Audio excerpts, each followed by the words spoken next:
Baruch Hashem, Shalom Aleichem, friends. We're living in generation when unfortunately many rabbis that's supposed to be the leaders of the community, they become corrupt and they're looking for popularity, for likes and being politically correct, hypocrites. And I want to tell you a story about one person who is not like that. Our dear Rabbi Reuven shlit, may Hashem spend him Refuah Shleimah, speedy recovery. And one time I heard this story in one of his classes, that one of his students approached him and says, Rabbi, I had enough. Rabbi, I want to divorce my wife. She's spendaholic. Just last month she spent 11,000 unneeded stuff on kids, and we have the full house of all of the things, and plus some things in a car, like Rabbi, I had enough. I want to divorce. Rabbi Reuven Shlita said, one second, before you get divorced, let me ask you a few questions. He said, so you said that you have a wife? Oh, you know how many people don't have a wife?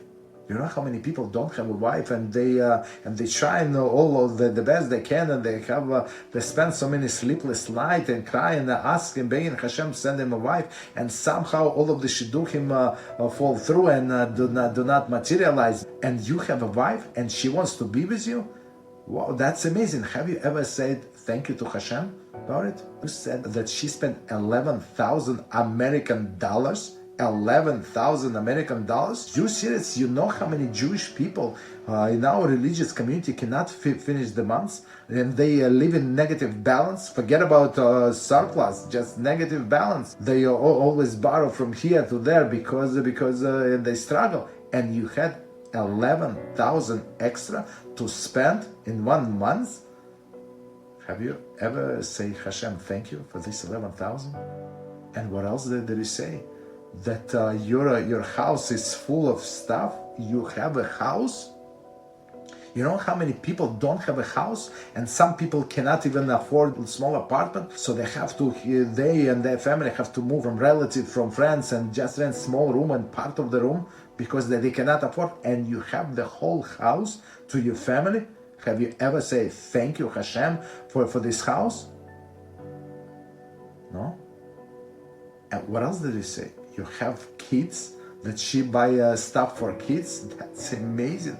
You know how many people don't have kids, and they have, you said kids in plural, meaning more than one. You know how many couple childless, and they spend so many sleepless nights and cry and beg Hashem and try everything they can to go to grave of tzaddikim and to live tzaddikim to get the blessing to have one child, and you have children. Have you ever thanked Hashem for children? And what else did he say? That they play with toys, she buys them toys?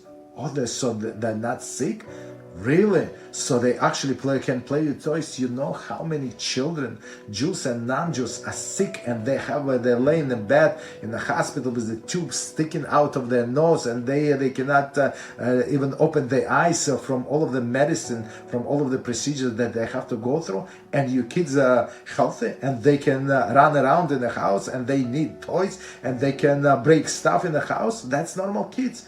Have you ever say thank you Hashem for these kids, for healthy kids? What else did we say? You said about my star, even in the car. You serious? You have a car? You have a car? You know how many people don't have a car, never had a car in their life because they cannot afford? You have a car, right? And you said that the stuff in the car, so meaning so it's not simple car, it's a big car that have even room for other stuff. Have you ever thanked Hashem for this car? Have you ever?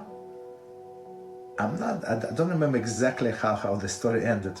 Whether this person take it as he was supposed to do teshuva, meaning that the problem is that person, that he's ungrateful.